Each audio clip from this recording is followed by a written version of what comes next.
brought to you by Local Video Marketing.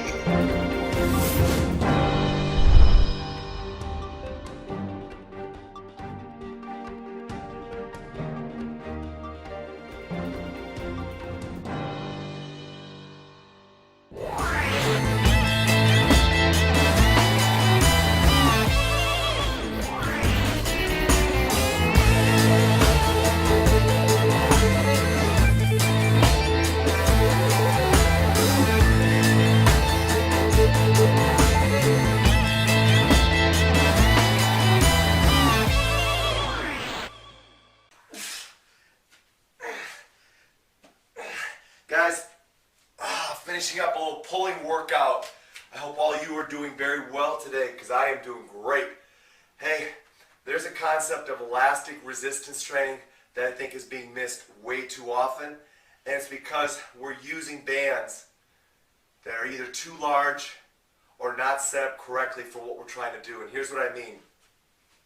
Elastic resistance. You're going to get your biggest bang for your buck when you're working with an elastic setup that you can make sure always maintains constant tension. Because if that setup keeps constant tension, when I go to reach, it's going to make me have to load all the structures I'm looking at loading. It's making me load my hip.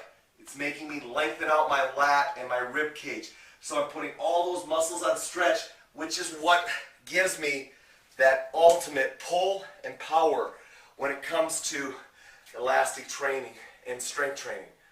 It's being missed way too often. Instead, what people are doing is they're letting tension be loose when they get to their loaded position, and subsequently they're not getting loaded. They're not lengthening out structures. They're not lengthening out muscles to load them, and as a result, if a muscle's not loaded, it's not going to contract very well. So what I'm saying is this: whatever band system you are using for your clients, it must be in a tension loaded position at all times. So when I grab this system, I'm going to step out, I'm going to put myself in the load. Now I'm going to make sure I've got a load on there right now. I want a load on there, but I'm not overstretching my bands, which is the second part of this. I'm not going to put myself in such a small band that it requires me to have to really lengthen out to get any kind of load or tension. Instead, what I'm going to do is go a bigger band, but I'm going to make sure that when I get to the length of my range, I am loaded, and then when I get to my full pull, I'm not overstretching the band. The point is, you must keep tension on the system at all times, and you must have tension on the system when you're fully loaded. Because if you don't, you're not going to get that explosive unload, muscle contraction, and that feeling like, hey, these muscles are really working hard feeling. You're not going to get that. Keep tension on the system. Put bands in that allow your clients to fully load and fully explode. If the band is too big, they're not going to fully load because they're inhibited. So you got to be able to work with that. But most importantly, if the band is not being overstretched and the person is fully lengthening and they're really letting themselves go, you are going to get an ultimate functional response that's going to load the muscle and really make it work. Start letting your clients really feel what it feels like to get a full load with a loaded band and then have to explode out of it. And I think you'll see right away their eyes light up and they'll be much more excited about band training. Dennis Chighisola's The Nature of Our Game ranks with other high-level essays, authored by the likes of Gladwell, Percival, and Coyle. It's an in-depth study of our game, it's about the challenges players face in the heat of battle, and it's about the things that influence the way players need to train, both off and on the ice.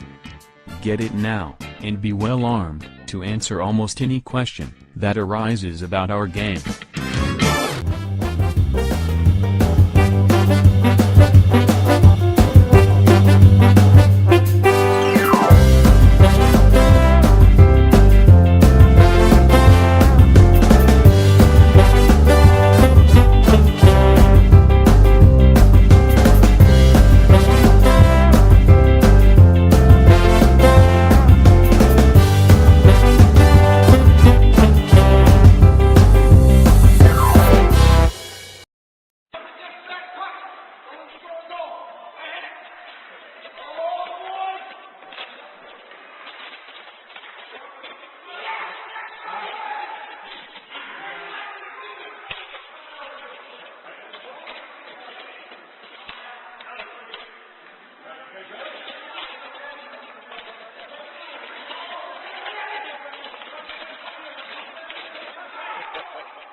Different game situations require the use of different shots.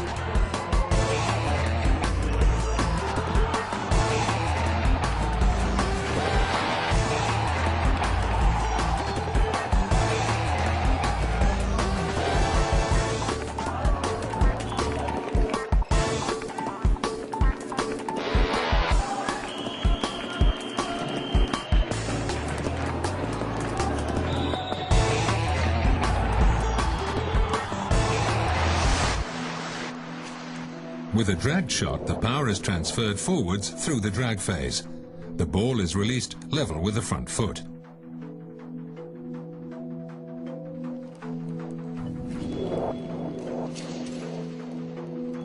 The blade is always in contact with the ball.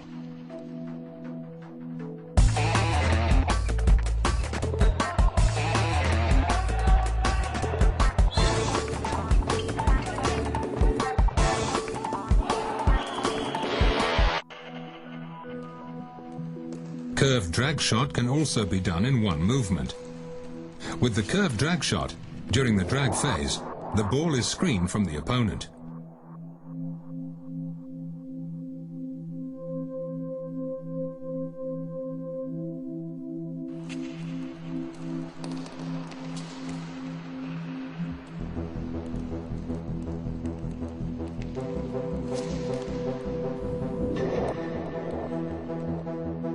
An opponent's block can be bypassed with a varied form of drag phase.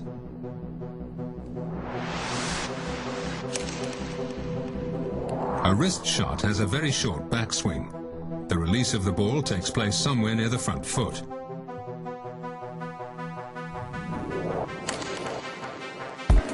A wrist shot is very precise and requires little space.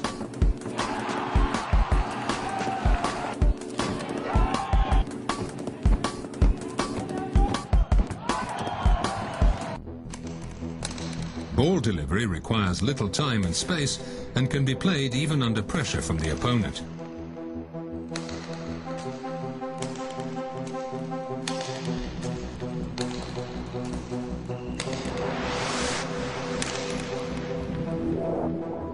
With the drive shot, the ball will be struck with a single contact.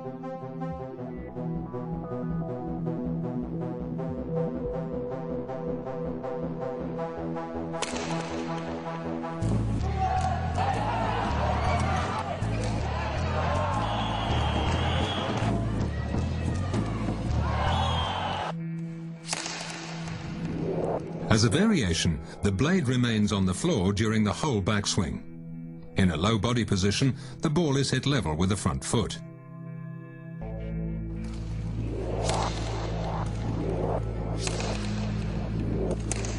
A bouncing ball can be hit in the air.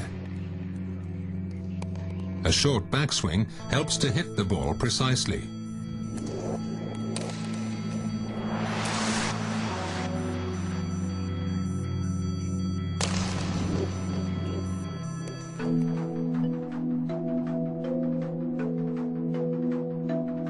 The blade touches the ground just before ball contact. The ball is contacted behind the front foot. Slap shots tend to be very hard. They're used primarily to score from a distance. It requires lots of space and time.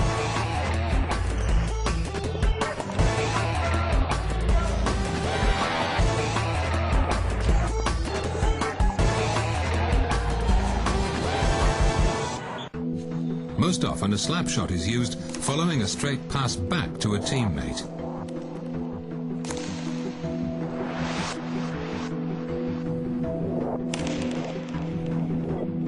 Backhand shot can be driven or dragged. The grip used is closed.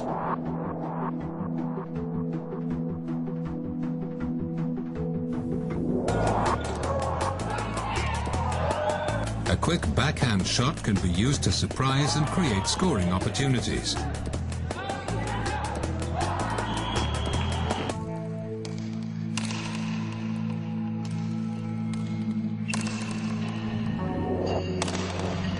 When a player has his back to the goal, the blade contacts the ball from above.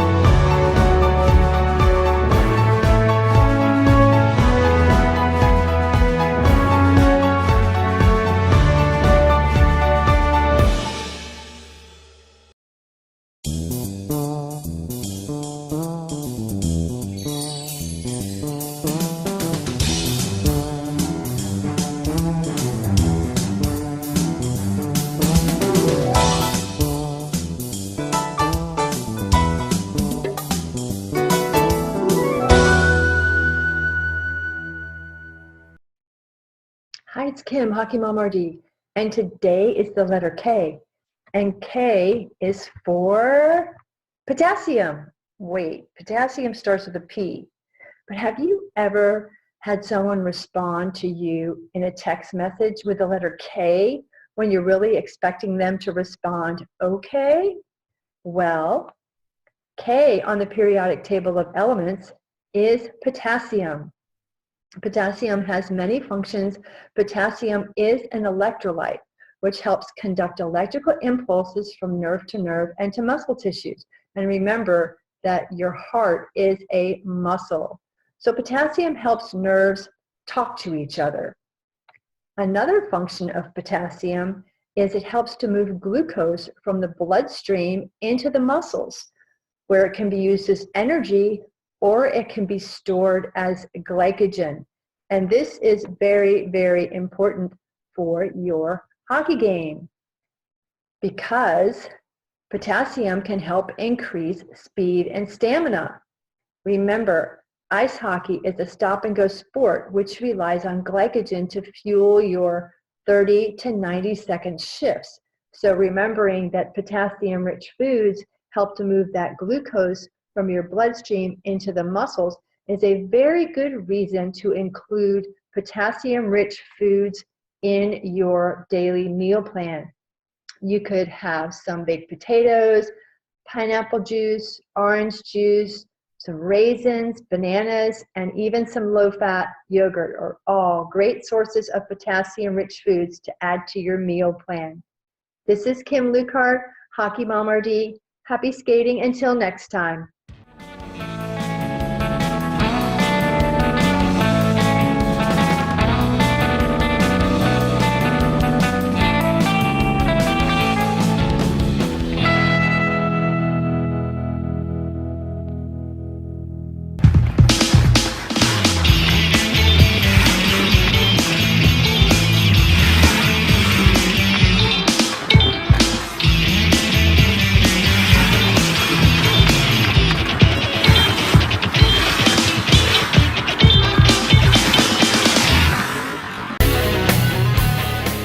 Now let's look at those different acceleration with a timer. So what we're going to do is, like what we do with research, we measure acceleration with 20 feet or about 6 meters, and we're going to do 4 different types of accelerations that are typically used in skating instructional programs. We're going to do a crossover hop, we're going to do a running start, we're going to do a start from a T position or a T start, and then we're just going to do a normal push and go start. So I'm going to go, then Nolan's going to go, and we're going to try all 4 of them, and we're going to see which one is faster so that we can prove to you objectively that the last one that we've talked about is just pushing and go, not hopping, not running, and certainly not starting from a T position like this is a faster way. So Nolan and I are going to go one at a time, and the first one we're going to do is the hop, the crossover hop. So we're starting here and crossing over, and then a little bit of a run. And let's see what time I did there. So I was 1.56.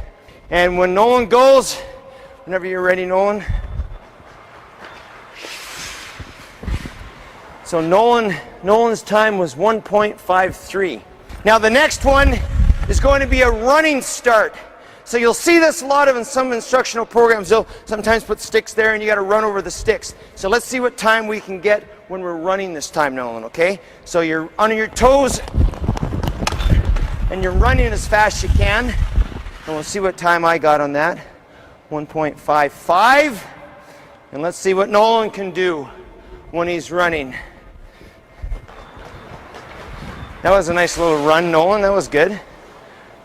1.42 with their heels together and both hands on the ice, or both hands on the stick, and then starting from here. So let's see what we can do here. All right, take a look at what I did here. 1.40. All right, Nolan, let's see what you can do, buddy. Heels together, that's it.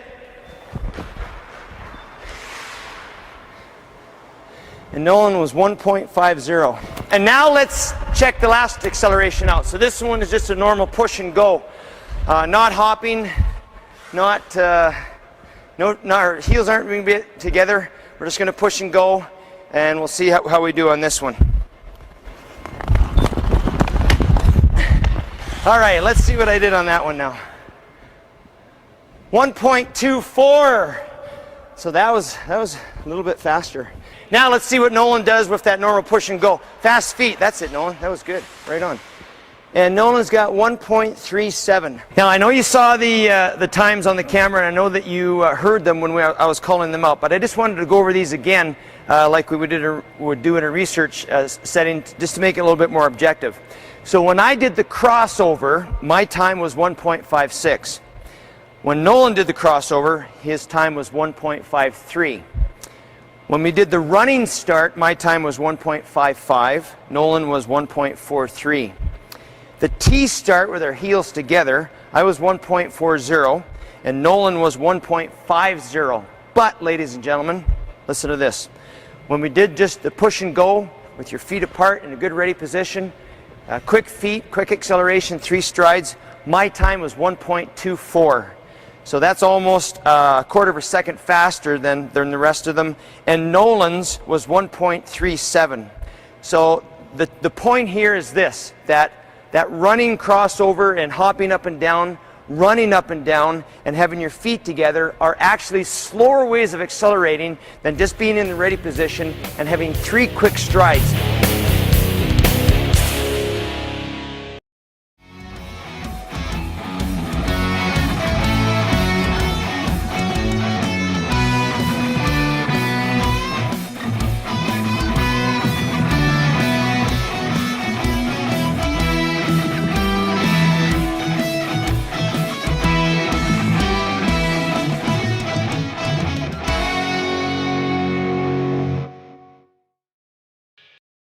Hello and welcome to Talkin' Hockey with John and Howie. Here for another fine episode to bring you the latest and greatest on what's going on around the NHL. Howie, how you been? Not too bad, not too bad. Just busy, tired. Yeah. We are now inching very close to a new season. And let's just kind of go through and see what our picks are. Actually, if you want to see our full list of picks, you can go out to our website at www.thepuckdropshere.com and see what our full picks are. And you can send us yours.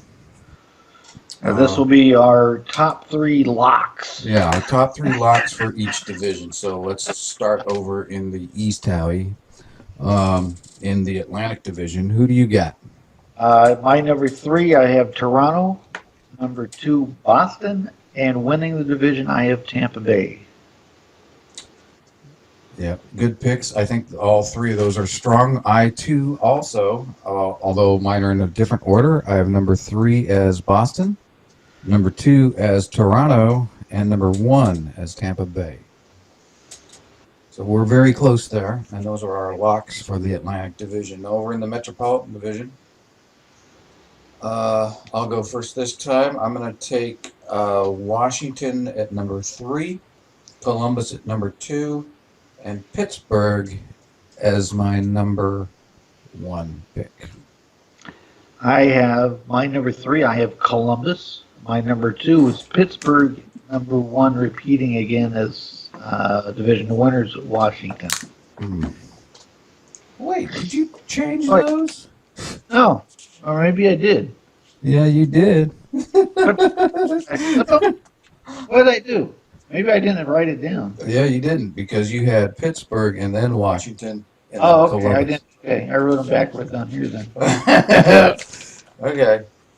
So now let's go over. So number 3, Columbus. Number 2, Washington. Number 1, Pittsburgh. Yeah, that's who you got.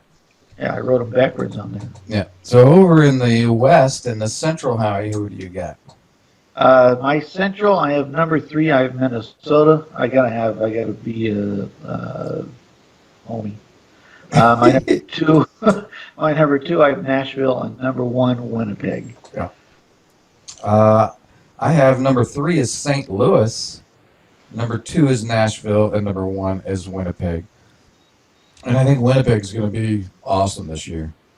I would agree with that. Yeah. And then over in the Pacific, Howie, who do you got?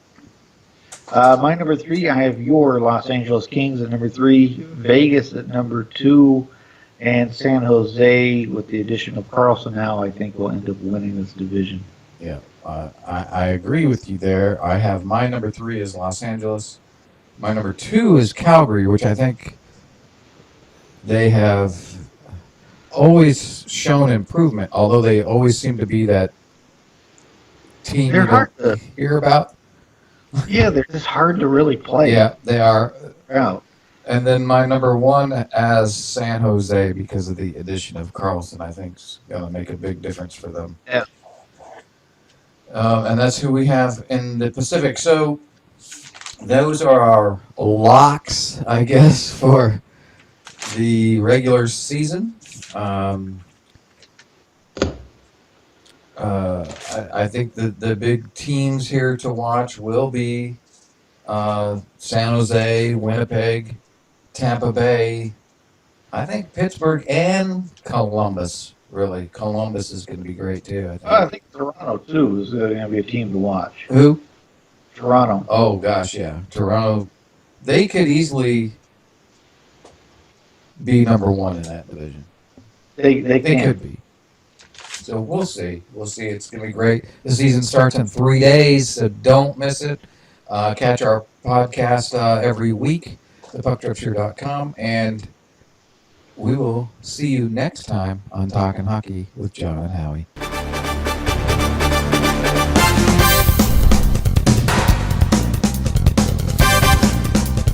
This programming is brought to you by Local Video Magazine.